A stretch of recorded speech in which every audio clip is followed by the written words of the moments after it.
ላይፍ ትሪ የምትባለው አለች አይደለች የህይወት ዛፍ የምትባለው እሷ ራሱ ያለች እኛ ጋር ጣና አካባቢ። ስለዚህ ሙሴን ራሱ በየምድር ጎንደር ላይ በግ ጠባቂ ነበር። እንግዲህ ተመልከት፣ ህዝበ እስራኤልን ከፈርዖን አገዛዝ ነፃ ያወጣው ቀይ ባህርን በበትሩ ከፍሎ አሻገራቸው የተባለው ሊቀ ነቢያት ሙሴ ኢትዮጵያዊ ነበር።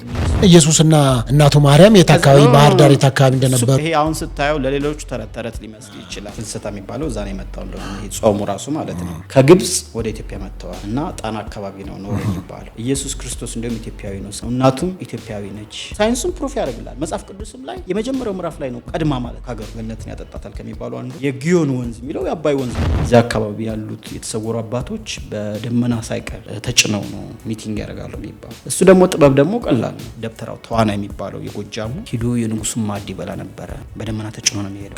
ከጎጃም የት ጎንደር፣ ከጎጃም ጎንደር ሄዶ አዎ፣ እሺ፣ በደመና ተጭኖ። በደመና ማለት ምንድነው? በደመና ደመና ማለት ደመና በቃ ይሄ ደመናው ላይ ይሄዳል። ልክ እንደ ፕሌን በደመና ተጭኖ። እሺ። እና በክላውድ ማለት ነው ይሄ ደብተራው። እሺ። ከዛ ማን እንደሚበላ ታውቃለህ? የንጉሱ ማዕድ ነው የሚበላው። ንጉሱ ከሳ ይላል። የሚበላው አጥቶ ጨምሩልኝ እንዳይል በጩ ነገር ተሰጥቶታል። የሚበላበት ደግሞ ይሄው ነው። ግብጽ ራሱ የኢትዮጵያ ኮሎኒ እንደሆነች አታውቅም እንዴ? አታውቅም? ግብጽ ኢጂፕት የምትባለው ፒራሚዶችን የሰሩት ኢትዮጵያውያን ናቸው። አስረግጬ ነው። የግብጽን ፒራሚድ የሰሩት እኛ ኢትዮጵያውያን ነን። ኢቭን ፕሪስትሁድ የምትሉ ቀሳውስትነት ምናምን ያለማመራችሁ ፓጋን ነበሩ። እኛ ነን ያለማመራችሁ። እንዴት ወርጎታት መምዳለ የኢትዮጵያ ኦርቶዶክስ ቤተክርስቲያን ጳጳሳት ካህናት ከዛ ነበር እንዴ? እሱ በስተት ነው። አብዛኞቹ የሚመጡት እንደው ሙስሊሞች ናቸው። ለምሳሌ አቡነ ሰላማ የሚባለው መጣ። በዘመኑ የነበሩት ዕቁባቶች ቁጥር 10 መኳንንትን ያስረጃሉ ይላል። እንግዲህ የአቡነ ሰላማ ከወደዱ ማይቀር ይወዳሉ። አቡነ መስቀሉን አስቦ የሚስመውን ከታማዊ ላይቀር በርሶ ልታማ ከግብጽ የመጡት አቡነ ሰላማ የተባለላቸው በዘመኑ የነበሩ ቆነጃጅት ነው። ውዳሴ ቃል ለሳቸው ጨረሱት አልኩ። ይሄንን ቆነጃጅት ፍቅር ነው አይደለም? መስበክ እውነት ነው። ፍቅር ነው የሚሰበከው አይደለም? አንተ ለወንድምህ ሩህሩህ ካልሆን ካዛኝ ካልሆን እንዴት ነው እግዚአብሔር? ኢቭን ጠላትህን ውደድ ነው። ኢቭን ሚለው አስተምሮ የሚለው እንደዛ ነው። ግራህን ለመጣ ቀኝን ስጠው ነው የሚለው። ግን አንተ አሁን ግራህን ቢመቱ ቀኝን ሰጣለህ? ኧረ ግራህን ቢለኝ ልውጋው ነው የሚለው ቀኙን። እንደዛ ነው። አሁን ዛሬ እኮ እንትን አልፈራም፣ አንጅራት መቼ አልፈራም።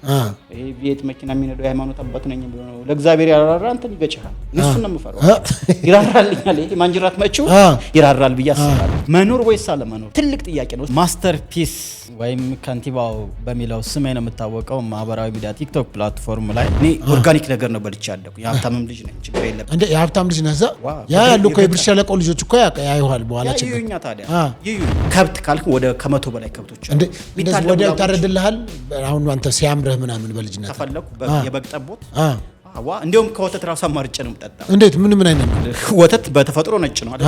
ይሄ ጥቁር አላም ወተት ነው የቦሮ አላም ይሆንልኝ ካልኩኝ ይቀየራል። ወተቱን ከላምላም አልፈለግም አልወደውም ካልኩኝ እንደዚህ በባህሪ እንደዚህ ለኛ ነው ሳይ ብዙ የብራና ስራዎች ተወስደውብኛል።